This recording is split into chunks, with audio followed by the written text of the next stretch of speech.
Chat Part 2.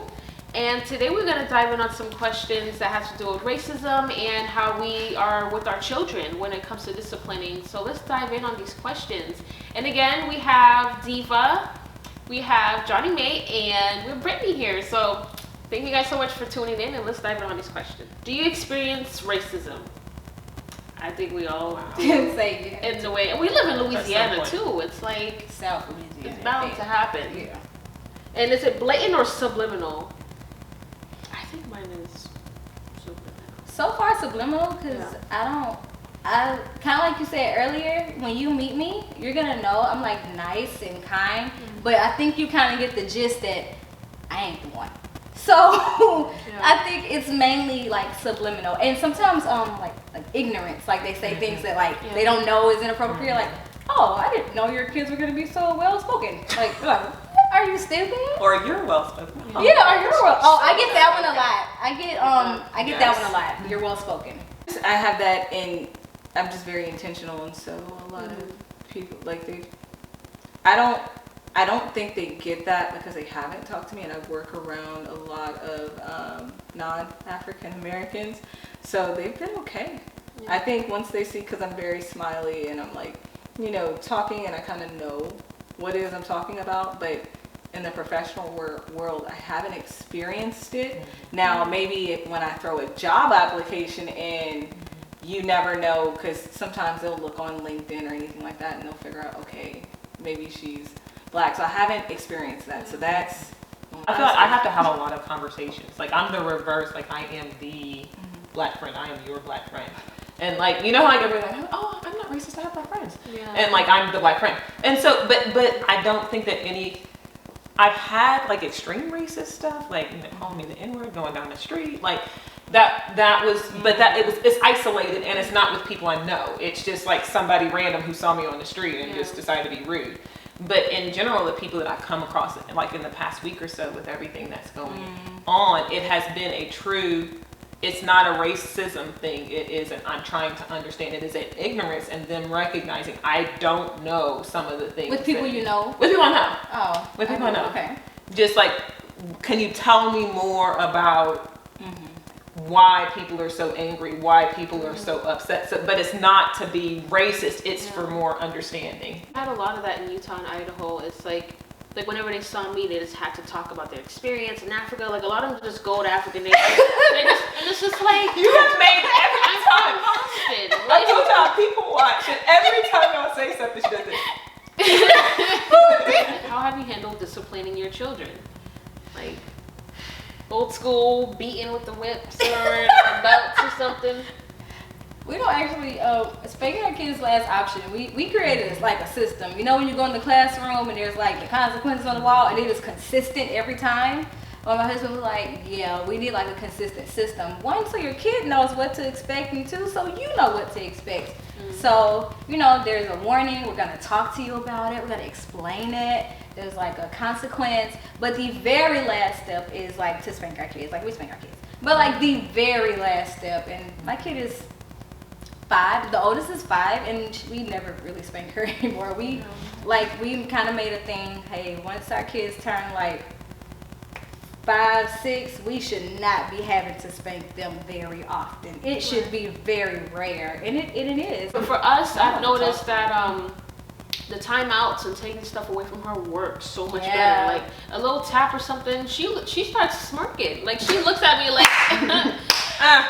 But you gotta do what works. Like, you gotta do what works for each kid. I'm telling you, my child, I'm like, do you want a whipping? She's like, yeah. I said, I've gotten her belt, I've gotten my belt. That girl is laughing when I whip her. I said, yep, it does not work. Well, you gotta get deep. Honestly, I think it's just, I do need someone else to kind of help with the discipline. So I think that's the one thing that I'll be looking for, is to have somebody back me.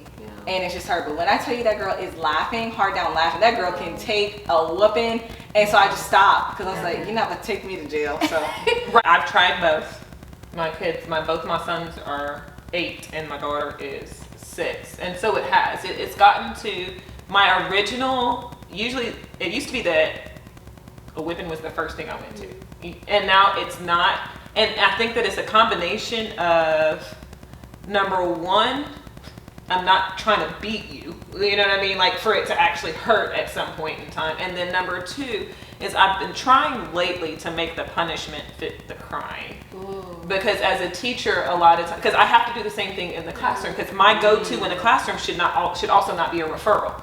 Because a referral just, like, people are like, all right, give me the referral, it's a piece of paper. But if I make it match what you did, it's more meaningful. Got it. So like my daughter was jumping on the bed and I kept telling her stop jumping on the bed, and it's the bed in the playroom. Stop jumping on the bed, stop jumping on the bed. Okay, well now you don't get to play in here. You see what I'm saying? So like it fits. So, and that's not always, it doesn't always work, because sometimes it's like I told you not to do that and you did. Like I told you not to eat ice cream, but even with I told you not to go in there and get that. Well, now when everybody else is having treats, you don't get one after dinner. Right. So that's what we've been trying recently to make sure that it doesn't become like monotonous, the same thing over and I over. like that though. I know for my son, he's 1, so I think the taps work because it's more like an attention grabber. Like, hello, what are you doing? Have your children experienced racism at all? Yeah, here. Like in Hammond, no. Like, because Here, like Covington? yeah. Oh, really? So like in Hammond, most people are, there's a lot of brown people, but over here on the North Shore, being over here, sometimes when one time we came, we were at a Chick-fil-A, and I was new here, so I was like, well, babe, you go do, at that time he did like merchandising, so he was doing a visit, and I was like, I'm gonna run over to the Chick-fil-A with the kids. My kid eats, well now she doesn't want to eat because it's like, oh, it's a playground. So I'm like, sure, go. So she goes in, and the kid won't touch her, he won't speak to her, he won't play with her. And he walks out, and my baby walks out, and she's like, she's not hurt because she didn't know enough to be hurt, but she was confused, and I'm angry because I see what is happening. As far as mine, Bree hasn't. She has a really good private school that she goes to. She enjoys it. Her teacher is super kind. The teacher texts me, and she's older too. Like I think in her 60s or so.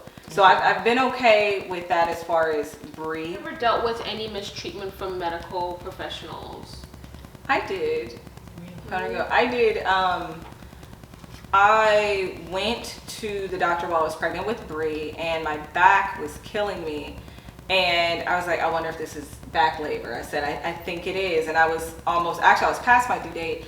And so I went, and he wanted to, I was like, it hurts really bad. He was like, well, we're going to have to stick a catheter in. So I'm like, wait, what? Well, I was like, what do we have to do? And so they're like prepping me. And I'm not, and I'm there by myself because her father was working at the time. So I'm like, wait, no. Like, hold on, didn't want to explain anything to me. And he just went and he just did it. And I was kind of like, wait.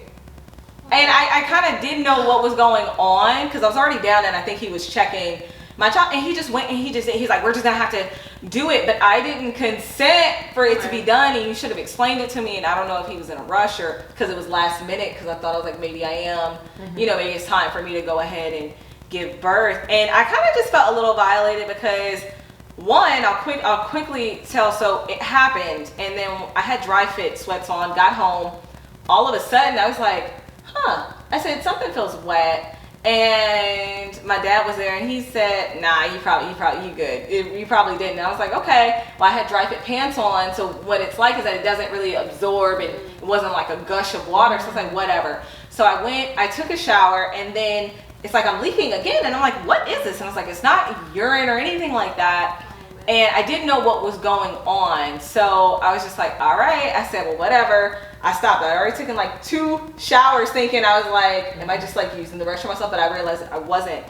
And I was ignorant because it was literally my first child. I think I was like 22, 23.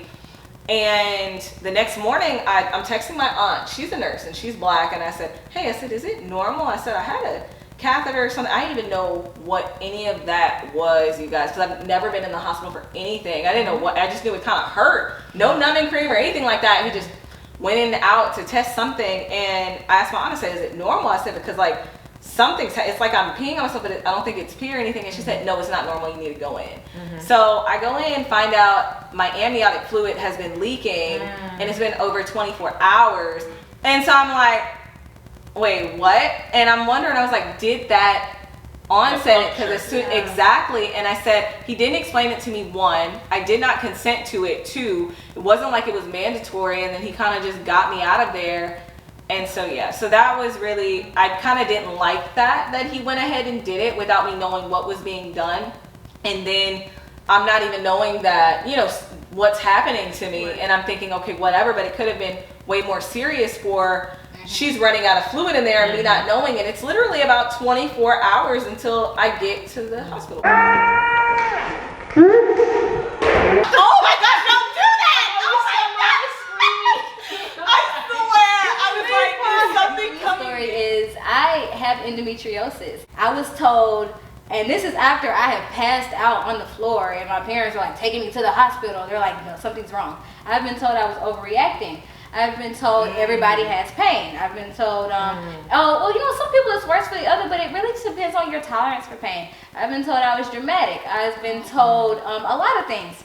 And it wasn't until I had a black gynecologist and he was like, oh yeah, you probably have endometriosis. But even at that point, he did not offer any other like options. It was just like, oh, take birth control. I was like, wait, but I'm 16. Like, I don't want to take birth control for no reason. Like, I'm not even.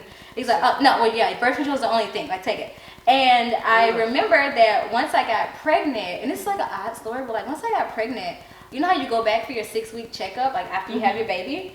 He was like, oh, I'm just gonna check to make sure everything's okay, and he commented, oh, your vagina is great. It's really small. And I was like, wow, his hand is there. I was like, Oh, wow. at the moment, I was like, okay, that is odd. It's sad that just our voice alone isn't not enough. Yes. enough. Yes. We have to have somebody else, and we honestly, we shouldn't have to do it in our present state, but I've seen so many women going crazy, like, stop, like, this doesn't feel good, or this and that, and they're not taking us serious. But if we had another man or another person fighting for us, it'd be okay. Then maybe Sometimes they listen. even having another female doesn't make it better because now it's two crazy women. Yeah, I'm like, you know, and I don't like that. It's sad to feel like we need somebody to advocate for us, and we can't advocate for ourselves, especially when we're paying customers. See, if I was am I right? Not sane, but if I was like 100%, I'm good. But if I'm 50% because I'm sick and I'm ill or something's hurting me, I can't give you all I can at this time, and it sucks. It's disgusting. I Other feel like that. women though, you know, that are single though. You know what I'm saying? Like, who maybe don't have a support system and they're doing it all by themselves. Like, think about how helpless, because I felt helpless. How helpless you feel when somebody is not fighting for you. Yeah. It sucks. Oh my. And it made me think about that. Like, what if you are by nobody yourself? is there? Because something really, in black women are 3 times more likely to die during childbirth than white women. And It's I still think something. with my first son, we had just moved. My husband got, y'all know where Morgan City is? Anyways, doesn't matter. I had this place called Morgan City in the middle of nowhere. It is. And my husband had gotten a job there and got in an argument, whatever. And so we're in between jobs. Well, I'll put it that way. And so I hadn't yet found it. We had just moved there. So I hadn't yet found a job in our new location. So we were between jobs. And then of course, ta-da, guess who's pregnant? So I remember I had to get Medicaid because I have to have, you gotta have prenatal care, right? So Morgan City got processed very quickly, but then I couldn't find a doctor, and that saddened me because they always talk about how that first 12 weeks is so crucial. That first trimester is so crucial, and the reason I ended up both doctors, which I haven't had a problem with either childbirth, because both of them were family friends. We went through this whole process of we don't take anybody until 16 weeks, I want to say, is what she was telling me on Medicaid. Like, you have to wait till you're 16 weeks pregnant. Yeah. And even then, the people who half the people who say take Medicaid are full. We're not taking Medicaid patients. Yes. And then the ones who did, you get to see whatever nurse practitioner is on call the day of your appointment. So you don't even ever get to see a doctor. You get to see a nurse practitioner, and I can't even guarantee it'll be the same one every time. And I just think of how many women who are by themselves on Medicaid, never got the opportunity to have somebody there, or don't have a family member who goes to this doctor who's like, of course I'll take your sister-in-law. You see what I'm saying? Yeah. And that's what I think of. What if you don't have somebody else To advocate. to advocate for you? I had Medicaid, and it was, when I think back, it was very much like they're doing you a favor. A favor. Yeah, like they're doing you a favor. It's like really embarrassing. I remember going in Hammond, there's one hospital. So I go in and I'm like, okay, well it's nice. I feel okay. And she's like calls me up and she's like, oh, sorry, you have Medicaid, so like this is the office for you. It's the one over there.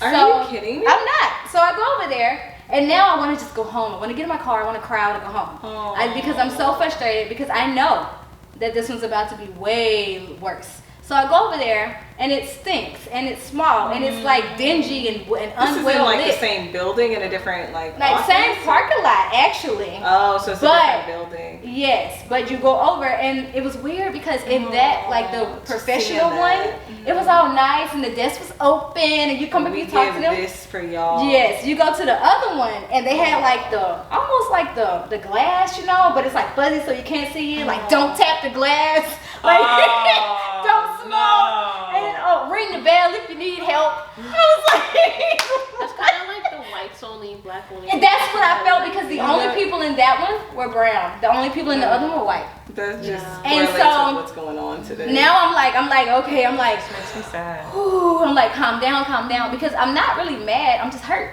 I'm actually hurt because I feel like I shouldn't. Because I feel like I'm smart. I'm a normal person. I'm regular. Like I should be treated like better than this. For the medical stuff, I never was treated like bad, but I've had friends who have. Like she had preeclampsia, and like her feet would get swollen. She was feeling weird stuff, and she would go in and it's nothing. Oh, it's not. They just kept excusing it, and even in her husband, like you mentioned, having a man with you, it wasn't really like that for her because her husband was trusting in what the doctor was saying. Like, it's just, He didn't know either. So you have two men like kind of talking you down when this is your body, something is wrong.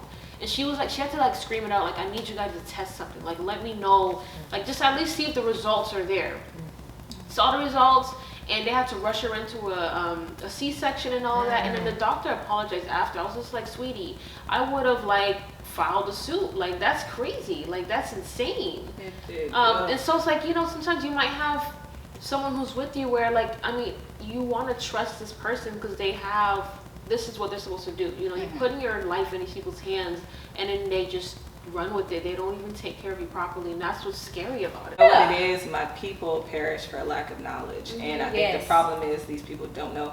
We as a people do not know how to ask the right questions and to keep asking the right questions and to come at their necks. I think we try to play small or try not to fit in that box as aggressive black woman, but it literally irks my nerves that because we're not asking the right questions and demanding this and that because we don't know what's going on, and that's why that's why I'm so obsessed with like I want to learn how to do that because I don't want somebody to take advantage of me. I don't want to be a jack of all trades because I'm the master of nothing. I want to hone in on a few things. I don't want to have to know everybody else's job because I can't trust anyone. That's sad. Awesome having you guys here and just chatting with you guys. Like we went through and dived in so many topics. No, you're good. Like we need to do this again, bro. Yes. Yeah, and you guys comment down below on any other questions that you would like to discuss. There's so many things that we've been talking about